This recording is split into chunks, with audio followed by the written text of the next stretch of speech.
লাল শাক শাকের মধ্যে অন্যতম জনপ্রিয় শাক।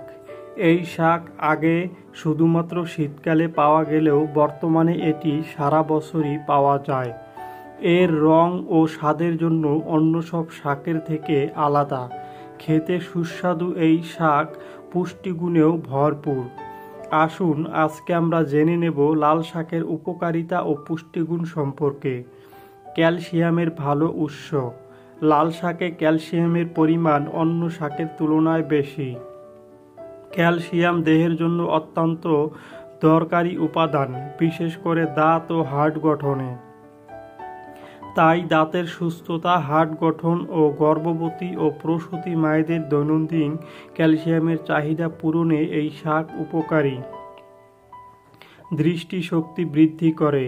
লাল শাকে আছে প্রচুর পরিমাণে ভিটামিন এ, যা চোখের দৃষ্টিশক্তি বৃদ্ধির জন্য খুব উপকারী।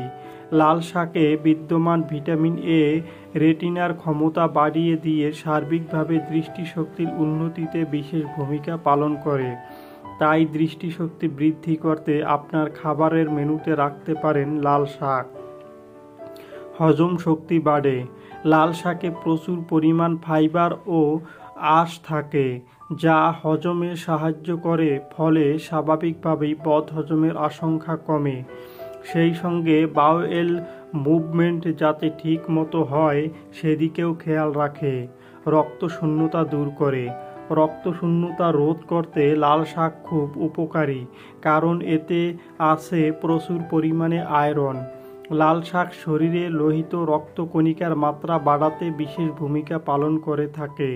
তাই অ্যানিমিয়া রোগীদের জন্য এই শাকটি খাওয়া খুবই উপকারী। ক্যান্সার প্রতিরোধ করে। লাল শাকের অ্যান্টিঅক্সিডেন্ট ক্যান্সার প্রতিরোধ করে। তাছাড়া লাল শাকে উপস্থিত amino acid, iron, magnesium, phosphorus, vitamin E, potassium এবং ভিটামিন সি শরীরে উপস্থিত একাধিক টক্সিক উপাদান দূর করে। সেই সঙ্গে ক্যান্সার কোষ যাতে জন্ম নিতে না পারে সেদিকেও খেয়াল রাখে। কিডনি সমস্যা দূর করে। কিডনির ফাংশন ভালো রাখতে ও কিডনি পরিষ্কার রাখতে লাল শাক খুব ভালো কাজ করে। গবেষণায় দেখা গেছে নিয়মিত লাল শাক খেলে একদিকে যেমন কিডনির কর্মক্ষমতা বাড়ে, তেমনি অন্যদিকে রক্তে উপস্থিত একাধিক ক্ষতিকর উপাদান শরীর থেকে বেরিয়ে যায়। চুল পড়া কমে। চুলের স্বাস্থ্যের জন্য লাল শাক অনেক উপকারী। এটি চুলের গোড়া মজবুত করে এবং চুলে মিনারেল ও পুষ্টি যোগায়। তাছাড়া লাল শাক রক্তে কোলেস্টেরলের মাত্রা স্বাভাবিক রাখতে সহায়তা করে, ফলে হৃদরোগের ঝুঁকি কমে। মস্তিষ্ক ও হৃৎপিণ্ডকে শক্তিশালী করতেও লাল শাকের ভূমিকা অনেক।